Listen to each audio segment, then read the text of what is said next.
You are listening to the Horse Radio Network, part of the Equine Network family. What a beautiful day for horses in the morning. You are listening to the #1 horse podcast in the world. Here is your entertaining look at the horse world and the people in it.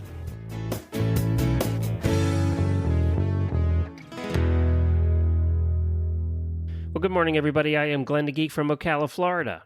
And I'm Kat Gunther from White Lake, Michigan. And you're listening to the Quarter Horse Podcast on Horses in the Morning for August the 20th, episode 3501. Good morning, Horse World. You're listening to the Quarter Horse Podcast, where we explore the versatility of the world's most popular breed of horse, the American Quarter Horse. Today we are going to be learning about quarter horses' involvement in the world of obstacle course riding. After chatting with two experts in the field, we will chat with an equestrian who is experienced in the world of endurance riding. So trail competition and obstacle competition is becoming huge in the United States. I've seen so many people on Facebook and just across a bunch of social platforms doing it, and it looks so fun. By the way, I am filling in for Ashley once again. Ashley will be back eventually. She's having fun with her baby. I talked to her today, and she's having a good time, enjoying it thoroughly. Apparently, the baby is the perfect child, which makes sense with Ashley's baby being the perfect child. And she will be back in a couple of months to rejoin you. So I know everybody's missing Ashley, and I am too. Trust me. So, we're still having fun here, though. We are. The baby is so cute. I hope she's going to get him a little pony soon. He is very cute. He's adorable. So did I see recently, this wasn't Quarter Horse, but with your Gypsy, you went to a show? I did. I went to a horse show this past weekend for the first time in like 2 years. And it was so much fun. And we did pretty well. I mean, he's young. He's 4. But I haven't been in an English saddle since I showed quarter horses last. So my legs were sore. But it was a lot of fun. It's a different world. What did you do? What's it involve? So as far as the classes go, like which classes I did, I did equitation. So English equitation, hunter under saddle, Western pleasure, and Western horsemanship, which, I mean, those are like the quarter horse, quote unquote, names for the classes, but they'll call it like English pleasure instead of hunter under saddle. So same basics, but it was so much fun. Did it remind you of the quarter horse days, or what's different? I would say the pace. Like the gypsies are going a lot faster and their heads are a lot higher. But it was a really good time, and it gave me a little bit of the bug back to get back into the show ring. So who knows? Maybe I'll be showing quarter horses again someday. Does it just smell of show sheen and the whole place? Oh my gosh. I was telling my mom, it smelled like Peppy. And I love the smell of Peppy. They came out with a candle, and I need to get it because it's just the best smell in the world. And it was, oh my goodness. So what was your highlight and your low light for the day? Highlight was probably getting him through a pattern successfully. I didn't think 4 months ago he would be able to do it. He's with a trainer down in Ohio. So I'm thrilled. She's doing a great job with him, and just getting him through the pattern was amazing. And there really wasn't a low point. I was just having a fun time. When I used to show quarter horse, I was so competitive. I'd get so in my head about things, but this was just fun. Isn't that I went with fun my family. though? Not getting in your head. Exactly. And my whole family was there, and the people at the trainer's barn are really nice. So it just was a good time. Yay. Well, good for you. What's your gypsy's name again? That one's Pork Chop. So we have Aspen and then Pork Chop. Pork Chop's the young one. And when he's bad, his name is El Chapo. And when he's good, his name is Porky. So, I love that. So quite the personality. Do you board, or do you keep your horses at home? So we board Aspen, the big gypsy. And then the smaller gypsy who's younger is in training in Ohio. That's Pork Chop. And then we have a mini horse and a zebra donkey at my house. Oh, is that right? Yes. You have a Z-Donk? We have a Z-Donk. We've never talked about that. So What's the Z-Donk like? He is as wild as a zebra and as stubborn as a donkey. He's a bad mix of both. But he's very cool to look at. I've got a halter on him twice, and he got it off the next day. So very wild instincts. You can pet him through the fence, though. So if you go in there, he will run away from you. He was part of a petting zoo originally. So he's good. He'll come right up to you. He wants food, all that. But the second you go in there, he's like, goodbye. Does he have the striped legs and all? Yep. Yeah. He looks like a brown zebra. If you just picture a brown zebra, that's Zonkers. And why? You know, I was 12 years old and my mom came up to me and said, I'm getting a Zonky off Facebook Marketplace. And I said, okay, Mom. You have to know my mom. That's just such a classic. The Sharon only thing that Atlas would thing to make do. that better is if it was off of Craigslist. I know. Basically, I mean, she could have so easily gotten scammed. Like when you think about it, because he came from Texas. So she ordered the zebra donkey from Texas, and he just showed up in the middle of the night. If this had been your idea, she would have thought you were nuts. Oh yeah, but that's like a classic my mom thing to do. Yeah. Zebra donkey, yes. So that's how he came to be. But he's a really cool pasture ornament. Probably, is he a protector? He is. Yeah. You know, we never worry about the mini horse because we live in the woods basically. So it's you worry with the coyotes and everything, but I've never been concerned about the mini horse because he's just I don't think he'd let anything happen a little red. And you live in Michigan. Is there a bear there where you are too? Correct. There are north of me. Okay. So I'm in Southeast Michigan where if you get up, like I was just in Traverse City, which is. Oh, yeah. I know where that is. Up north. Yeah. Near where they have all the jumping. That's right and across everything. from Mackinac. Yep. Yep. So it's up there. I saw a bear up there once and there's a ton in the UP. So yes, but not where I'm at. 30 years ago, we almost took a job managing a hotel up there. Oh, in really? Traverse It's City. beautiful. It is Yeah. so gorgeous. Then we realized that they have winter, and that was Oh, the yeah. end of that. Yeah, I've not been there in the winter because it's bad enough in Michigan and Southeast. So, but the summers are gorgeous. We thought managing a hotel in the winter in northern Michigan didn't sound fun. So, Yeah. so That we didn't reminds me, take that's that job. movie. Is it The Shining where he manages a hotel in the winter? Oh, there you go. Yeah, it was in Colorado. There you go. All right, who's coming up today? Who's our first? First, we will be talking to Karen VanGetson from Equine Trail Sports, a national organization that trains hosts to put on competitions based on obstacles in their local community. Well, Karen, thank you so much for joining us. Can you tell us what are equine trail sports? Well, Equine Trail Sports is a national organization, and we train hosts and their judges to put the competitions on in their local community. So because we're a national organization, you know, it is imperative that we train everybody to adhere to the same standards and so forth. But it's a way to get people out to play with their horses. The competitions are all based on obstacles, and the competitions can be what the host has as a resource in terms of what kind of venue they use. So they might use a state park, or they might use a private ranch, or they might use a local arena. So the competitions can be anywhere from, 0 to 10 miles of trail. So that just varies on what the host has available, for them to use as a resource. Okay, so you guys train or like show the hosts how to have these competitions. You don't actually hold the competitions. Is that correct? That's correct. Yeah. Okay. We have an extensive training program that we use for our hosts and our judges. And, for our members, we basically have regional and national tournaments that we display basically, much like you would a leaderboard all year long. So they get to, keep an eye on that and so forth. Okay. Can you kind of tell us about like what kind of obstacles you use and what you Sure. typically see at a competition? Sure. So we have what we would call 4 skill sets. So let's say I'm a host and I'm going to put on an event, and I need to put together my obstacle course, which if it were me, I would go down the road here about 5 miles is a local arena and trail system. And personally, I would choose their trail system just because I like to be in the saddle. And every mile or so, we would put up an obstacle, and we would send out our riders in staggered groups to keep everybody spread apart. And as I'm putting together my course, I'm going to look at 4 different skill sets of how we categorize our obstacles. So one being confidence, and an example of confidence, of course, would be like going over a bridge.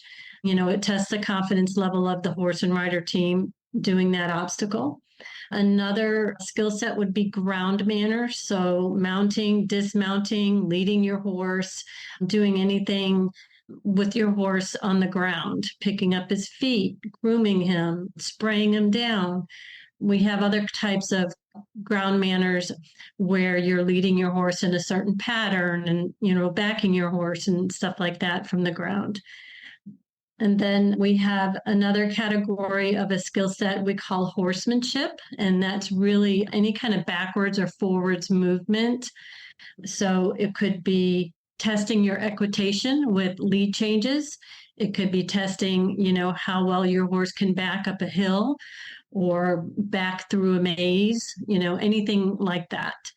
And then our last category is called precision. And precision has to do with things like opening gates, handling specific items in your hand while riding, horseback. It also has to do with side passing or turning on the hind or turning on the fore.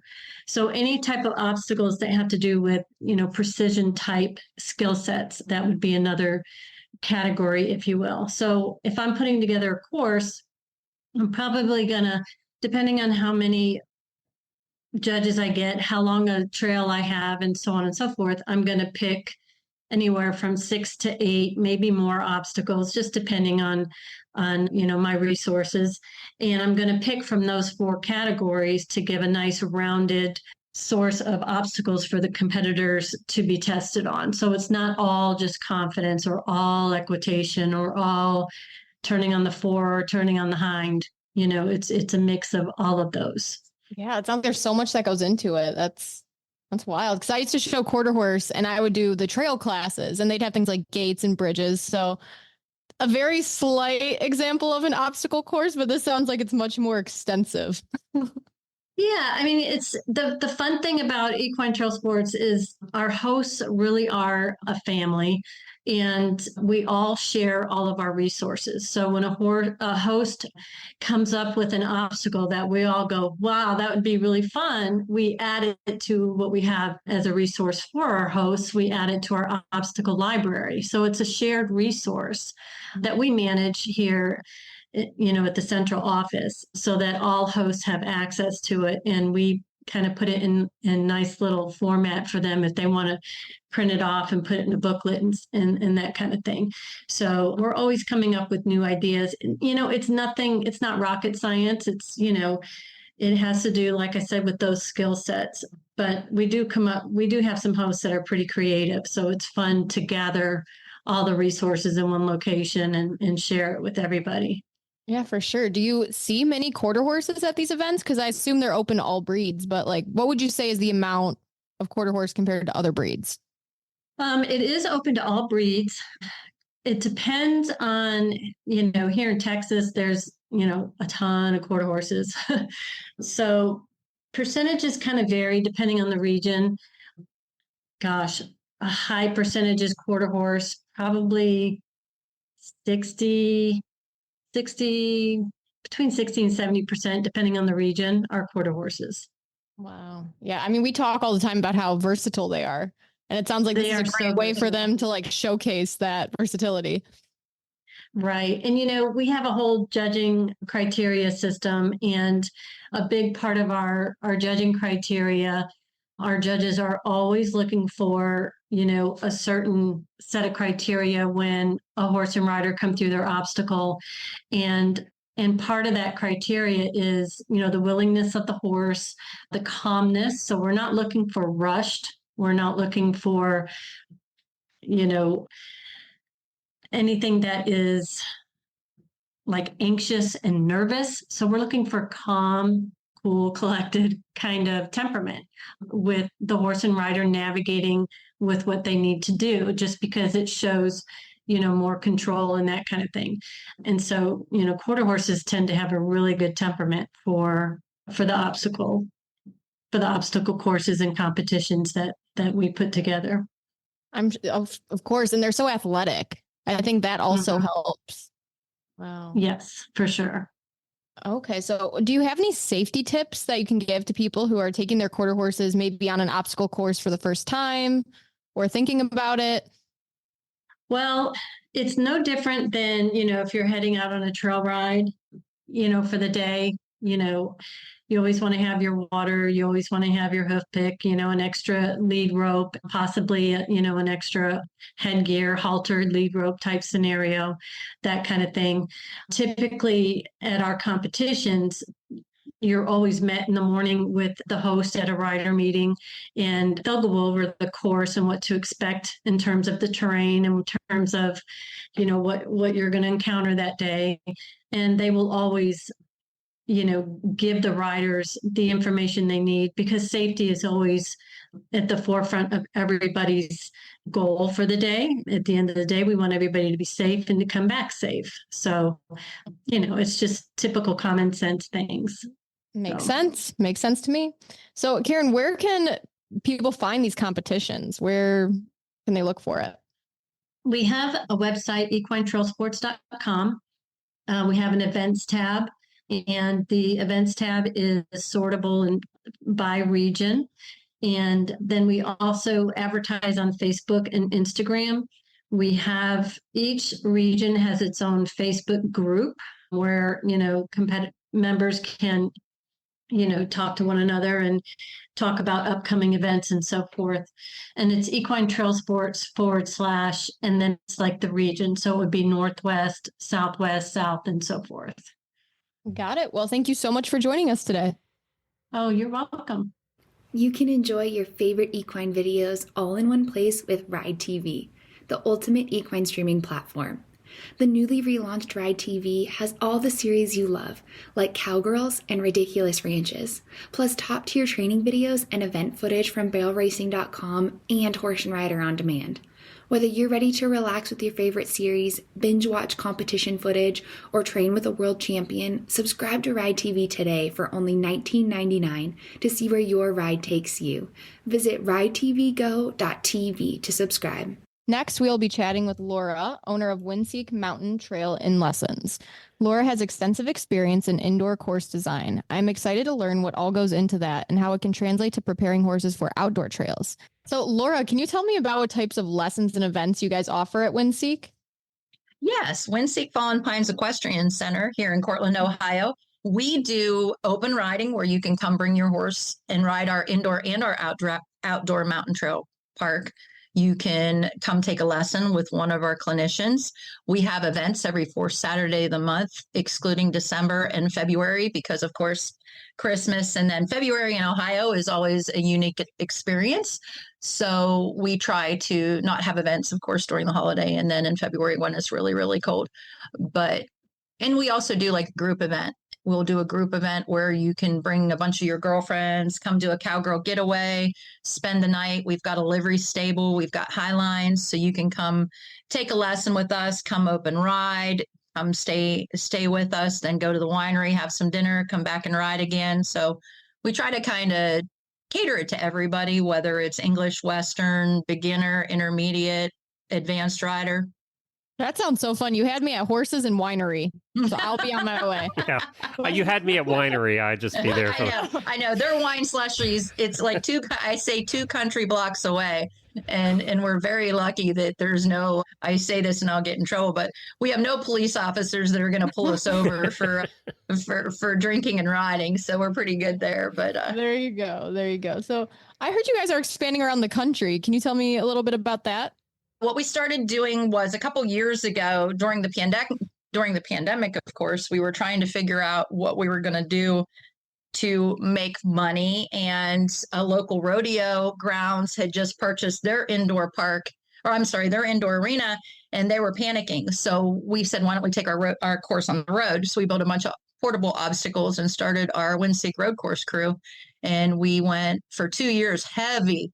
I'm surprised I still have friends. We were hauling for 2 years straight, just going to different places and putting on events for people and making it work during the pandemic, because of course you only need your judge, your scribe, and your riders in the arena at the time. So we kind of helped a couple different places stay open to some point. I mean, at least help them get a little bit of money into their facilities.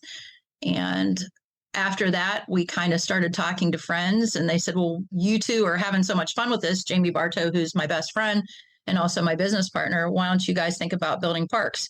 So we built our first park in Kempeska in the Dakotas, and that was amazing. That was fun to do. And it's kind of expanded from there. We met up with Jill Hansen-Weezy, who has what is called CHAPS, Competitive Horses and Partnerships. And we met her at Road to the Horse when it was in Fort Worth, and started talking to her. And we always joke. I always say we went out to dinner with them, we got her drunk, and we stole her association. And after that, we kind of started expanding CHAPS. And right now we're currently working on building parks that want to have events in various states. We've got a couple parks going in, private parks going in here in Ohio. We've got a couple parks that are going in Kentucky. And of course, we're building one in East Fork Stables in Jamestown, Tennessee here in November. So that is so exciting. Congratulations. And we're hoping next year to be in Australia. We are waiting to hear we're waiting to hear from two people.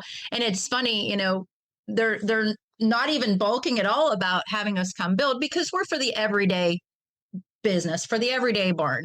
We're not trying to build huge, giant obstacles. We're trying to help different facilities and venues build a park that's going to help add to what they already have, or give it a little bit more. We see a lot of trainers that come here and rent our park for a couple hours to bring their training horses in. They get amazing videos to sell horses. It helps build the confidence of the younger horses. And some of them, it fixes these horses that maybe have miscommunication with their rider, and they get the chance to come in here and kind of build a better partnership, working over the bridges and the trench and different things. So. Okay, gotcha. So what kind of obstacles do you put into these parks? Like if you had to give a few examples of staple obstacles that would be in each area. What we love to see is your bridges, your teeter-totters, your balance beams. And what we try to do, what Jamie and I do when we go on the road and we look at these different parks and these different places, is we say, hey, send us some videos, send us some photos. Where are you thinking about putting your park? Is there some natural fall and rises, or are you putting it on basically a flat area? And that kind of helps us to build and design the park. Each individual place is built individually. We don't do cookie cutter. Every park gets its own thing. And every park, Jamie will design her own unique obstacle that is only placed in that park. That is a new obstacle that maybe nobody's ever seen before, or it's never been put in in a trail park. We did a really cool diamond kind of thing with railroad ties for Big Oak Acre over by Columbus. And, we just try to make it where we have a lot of natural stuff. We'll talk to people. Hey, do you have a lot of rocks? Do you have a lot of logs? Do you have a lot of stumps? So that we make it kind of look cool, because a lot of these people, we're looking at everyday riders that just want to trail ride, yet we still get our competitive people. But a lot of our people are middle-aged to older ladies that love their horse and want to do something with their horse. Maybe they don't ever want to compete, but they want to kind of build that partnership with their horse and have fun. And that's kind of why we joke that it's in my backyard, our home park, because it's kind of like right out back, and it gets a little bit of an easier feeling, a little more laid back environment to ride in. So. Gotcha. So do you see a lot of quarter horses out on your course? We do. We get a lot of quarter horses. Myself and one of the other outdoor trail parks that is in Ohio, we get a lot of the quarter horses. And I know Cynthia at Creekside, she does a quarter horse event there, and she gets a lot of people involved in that. And we see a lot of the quarter horses, and it doesn't have to be a show horse. It could be just, you see those gorgeous red geldings or red mares. They're just kind of, I don't want to say basic, but there's nothing flashy to them. But these ladies have them, groomed nice. They've got a sturdy saddle. Everything's fitting well, and they're just coming to ride and have a good time. And these quarter horses they're what do it.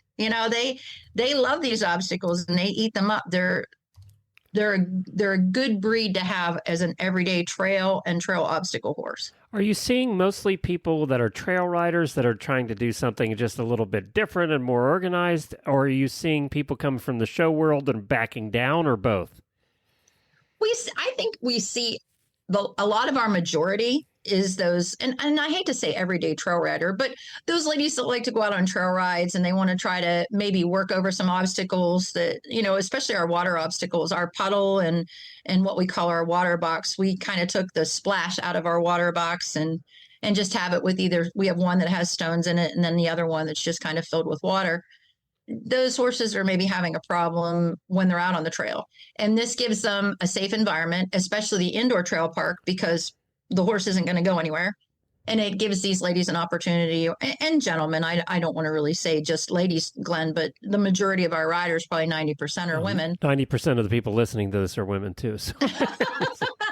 Girl power. I'm the exception to the rule here. I was just going to say, girl power. We are. Yeah. We roar. But and that's the thing about it. You see a lot of your listeners, I'm sure, are from the older, I want to say, we'll say over 40. That's true. To be safe.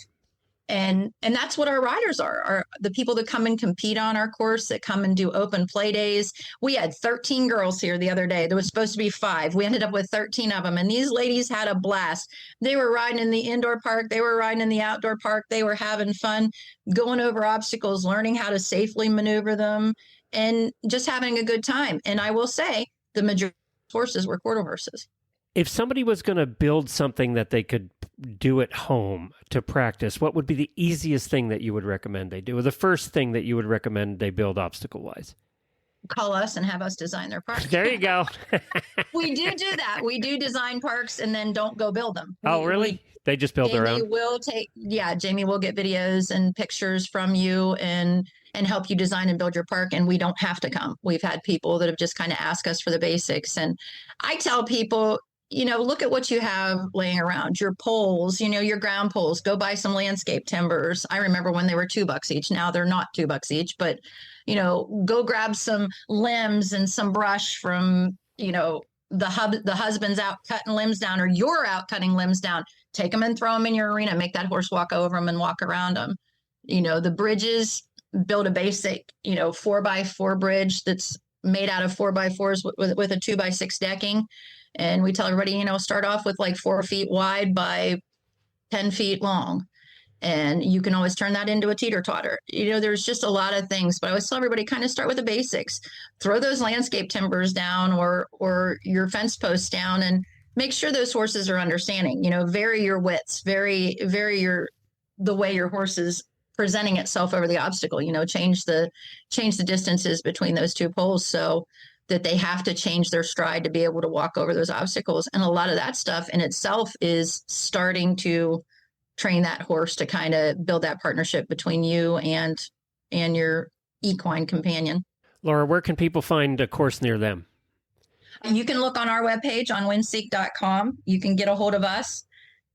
We are on Facebook under Wiencek Fallen Pines Equestrian Center, and you guys can reach out. We'd be more than happy to help you. We do, like I said, we design them. We don't have to come build them, but we also do come build them. And 90% of the time, if you have the help there, we can get them built in 3 days. And like I said, it's for the everyday rider. We're very reasonably priced to come out and build you a park. As horse owners, we spend a lot of time on the road. Let US Rider help keep you covered. Our equestrian motor plan offers fast, reliable, nationwide service from our highly trained roadside assistance team. 24/7 coverage for both you and your horse. Membership includes horse trailer servicing, towing, flat tire repair, even on dual wheels, battery assistance, and lockout service on any vehicle in your plan. We also have your equine companions covered with referrals for emergency vet services, farrier referrals, and emergency stabling assistance. Get peace of mind on the road for you and your horse. Join US Rider today. Our next guest is Bridget Helms, an experienced quarter horse endurance rider. Well, Bridget, thank you for joining us. I'm very excited to hear all about endurance riding. Could you start by telling us how you got into it, how you've gotten to quarter horses? Sure. So as a kid, I wasn't lucky enough to have horses. I grew up on a dairy farm in southeast Wisconsin. And so I begged and begged and begged and begged for horses. Could never talk my parents into it until I got old enough to have a job. So when I got into high school, I started working at a local trail riding facility. And so I saved up all the money I got guiding people on the trails all summer. So that's where I learned to ride and learned everything about horses, and, that I hadn't read. Up until then, I just had read everything I could get my hands on. So that was my first real true experience with horses. And so I saved up all the money I earned that summer. And I did use that money to buy my first horse. She was actually half Arabian, half Morgan. And then when I went off to college, I did end up getting into quarter horses. And I went to college in Rapid City, South Dakota. So that's how I ended up west. And so I really got into quarter horses then. And then I actually was in a very bad accident my freshman year in college. And I had the only quarter horse I had at that point on the trailer. And we got into a bad wreck on our way back home from college for Thanksgiving. When we had that wreck, it was down the road from a farm that I had only heard about, and I knew of their horses. And that's how I got into the quarter horses I have now, because they picked up my horse from that wreck while I was in the hospital. So they rescued my horse off the highway and got him the vet care he needed. And they kept him for me for the month or so that I was recovering before I went back to college. And so then I ended up buying a horse that I call Checks from them. He is 22 now, and he is actually Major's dad. And so that's how I got to Major, because then I got Major's mom from that same farm. And then Major is 15 now this year. I bred and I raised him. And he was actually a show horse to begin with. I was showing on the quarter horse circuit. I showed his dad Checks in the reining. And so I actually qualified and took him to the world show in reining. So that was what I had done for a lot of years, was show on the quarter horse circuit and do a lot of reining and some all around stuff, but mostly reining. And I always loved to trail ride. Ever since I kind of got my beginning on the trails, guiding trail rides, I really always really loved being on the trails. So I'd always try to fit that in with my show schedule. Once I had kids, it got a lot harder to make the time, or what I felt like was enough time to show. So that's why I kind of got into endurance, was because I saw that there was going to be a ride near me about an hour and a half away called the Fort Meade Endurance Ride. And they said, we have an intro ride. It's like a trail ride. You can, it's 12 miles. You can go as fast or slow as you want. And I had already been camping with my horses quite a bit, because we like to go and camp in the mountains and just ride. So I knew that I could handle the camping part, and I knew I could do about 12 miles. I had no idea how long it was going to take me. I decided to take my little mare, actually, Major's little sister, because I was like, well, I think she seems like she's got a lot of energy. No, I'll take her. And I knew she was good at camping, and so I decided to take her. So I went to that endurance ride, and I was just blown away. I could not believe people were riding 50 miles that day and 25 miles. And here I was just trying to get through 12, which I felt like took us a super long time because but I just wanted to be there and just check it out. And so then after that, and that was in 2017, then I decided, hey, you know what? Next year, I'm gonna do a 25-mile ride. That was my goal for the next year. And then it kind of snowballed from there, because then I met Hannah Pruss, who was my mentor, who really got me started. And she really helped me get my horse going. So I did meet her to ride the following spring. And I actually ended up bringing Major, because that little mare, Stormy, she was dealing with an abscess or something. So I wasn't riding her at the time, but I wanted to meet up with her to ride. So I ended up taking Major, and she was like, you should do endurance on this horse. And I was like, are you serious? Like, to me, Major, I showed him quite a bit. He won a bunch of fraternity money in Western Pleasure and reining. And he just, I don't know, he was a good show horse. He just seemed kind of slow, but he's very steady. I just didn't see him as being an endurance horse, but she assured me that he could do it. So she kind of gave me a plan and told me how much I should ride him. And so I worked on that. And then at the end of July, I did my first 25-mile ride on him that year. And then a couple weeks later, I did another one. And then I moved up to 50s. And I've been doing 50s since then. So wow. That's amazing. Yeah. I just can't imagine sitting in the saddle for 50 miles. Do you ever camp? How does it work? So when we go to an endurance ride, depending on how far I have to drive, we usually come in. So if I'm going to ride 50 miles on Saturday, we get there on Friday, and I try to get there as early as I can. That way I can get my horse settled in. And so when we get there, I usually settle them in, build their pen or put up the high tie, however I'm going to contain my horses for the weekend, haul water and get everything set up. And then usually in the afternoon, about 3:00 or so, they'll say we can start vetting in. And so as long as my horse is looking good and everything's going well, I go ahead and I vet my horse in. And then we have a ride meeting, usually between 6 and 7, and they kind of go over any trail, anything on the trail, how the trail's marked. So what are some key considerations when training a quarter horse for endurance riding? Like if you had to give 1 or 2 big bullet points for people to remember. So if you're going to ride with Arabians, and of course you will, and mostly all of my friends, that's what they ride. And I actually do have an Arabian now too, so I can really see the differences. The biggest thing is they're not going to be like the Arabians. I'm lucky in that my horse can kind of hold his own, at least like pulsing down, but they're a much bigger muscled horse. Even my horse, and I don't feel like he's like a huge quarter horse, but he's a lot bigger than the Arabians muscle wise. And so he when we come into the vet checks, a lot of times if it's in between loops, they'll let you leave tack on if you want. I never leave tack on because I need to pull every bit of tack and I need to work hard on cooling my horse. If I get water on him and his pulse will come down pretty fast, but I can't, where other people can get away with their Arabians, like leaving the tack on, those horses will still pulse down just as fast as mine. But I have got to pull tack. Like I cannot. And so for him, getting him cool when I come in for my vet checks, I've got to get him cool. So I always, pay attention to which way the wind's blowing. I get him wet and then I face into the wind. Just little things like that. And if it's really, really hot, I'll carry an extra water bottle just so I can squirt water on his neck if we're getting ready to come into a vet check. Just keeping him cool is the biggest thing. Gotcha. So what would you say are some strategies for building your quarter horse's stamina and endurance?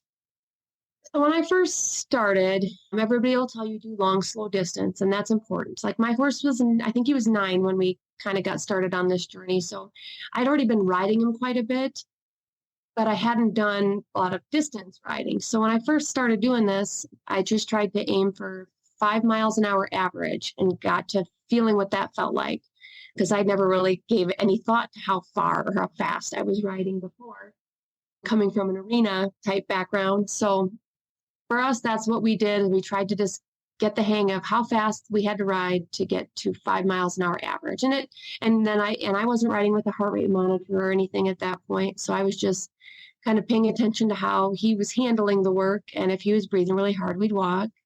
And so in that first year, I felt like we did a lot of that until we really started getting into the 50s. And then I felt like that first season, we went to a lot of rides that year. And I really just, I really wasn't worried about where I was placing. I was just out there to ride and keep my horse happy and healthy and just learning all the things that comes with riding endurance, learning the strategies on, how to not waste time on the trail and learning about electrolyting and how to best feed them. And I just feel like I'm still always constantly learning something and growing. And so I have one last question for you is,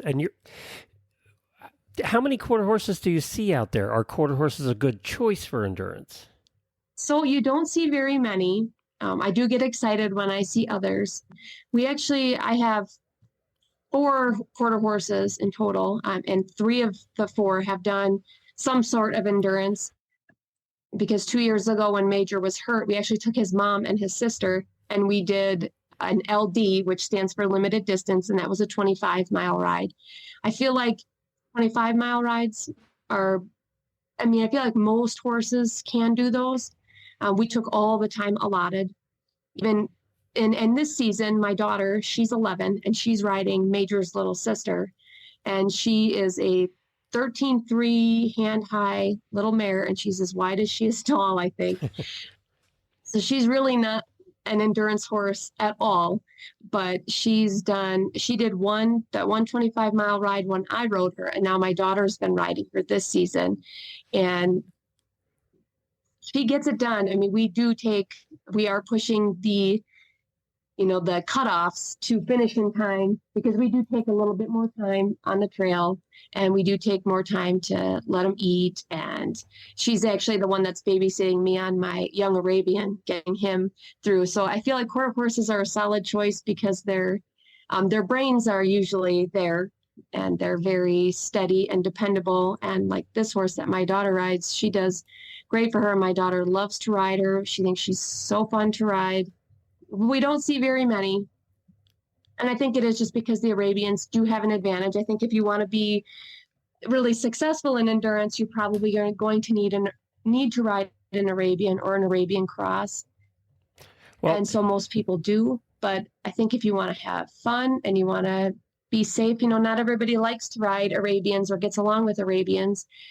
And so I feel like there are quarter horses who can definitely do it. I feel like I maybe have gotten lucky with Major in the fact that he's been fairly successful. He's had a lot of top tens. He's won a few rides. I think he has 4 best condition awards now.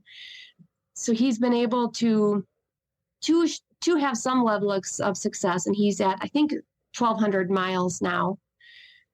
So he's definitely been a steady mount for me, but there's a lot of rides that there's no way that I could win just because he's not always going to be fast enough or yeah, and there's a lot of other breeds out there. We see a lot of Mustangs. We see, we even see some Appaloosas and other horses like that out on the trail. So you're right. I mean, it's not just limit, and not every matter of fact, I would say most people who ride endurance aren't out to win every time. They're out there because they're having fun, right? That's why people ride endurance. Absolutely. They're out there to have a good time. And not everybody wants to ride 100s either. They're out there riding 25s and 50s, and they're perfectly happy. Absolutely. So perfect. Well, where can people find more about you, or where can they follow you? So I have a Facebook and an Instagram. My Instagram is Riding Horses and Raising Kids. You can find me on either or there. Riding Horses and Raising Kids. I love that one. That's what we're doing over here. That's a great name. All right, very good. Well, thank you for joining us, Bridget. Yes, thank you for joining us. Well, that was fun. One of the things that you're doing really well on this show is really highlighting that quarter horses do everything or anything. Oh yeah, they're so versatile. I mean, I feel like that's a main theme of every episode we've done on this podcast is that they can go from riding in the mountains to high-level dressage tests. It's mind-blowing. Yeah, I mean, and today we got obstacles, we got endurance, and you think of quarter horses for short spurts, right? That's quarter horse racing. Yeah. But here we're talking about them doing very long distances as well. So, I mean, they can do a little bit of everything. It's really cool. And I wanted to mention that Jamie and I will be back tomorrow on the show. So if you have any weird news, you can get them to Jamie at horseradionetwork.com, and really bad ads a little bit later in the week. Where can people find you? People can find me at behindthebit.com. Or on Facebook at Behind the Bit, or on Instagram. I believe there's a couple underscores in my username, but again, Behind the Bit. And it was interesting because the last time we talked, apparently you're not very good at marketing yourself, because the last time we talked about the products that you sell, and a couple of the listeners said, I didn't know she had products. I need to check those out. So I got products. I'm going to start doing some social media management. I already have a couple clients for that, but I'm branching into that a bit more. So get it a bit more. But if you find me on Behind the Bit, my website has all the different offerings. Again, still working on it, but it's coming. She's a terrible social media manager because she doesn't even promote her own products. I am terrible. I promote everyone else except myself. So here's my little plug. That's true, though. People have to learn to promote themselves because it's not a natural thing to do.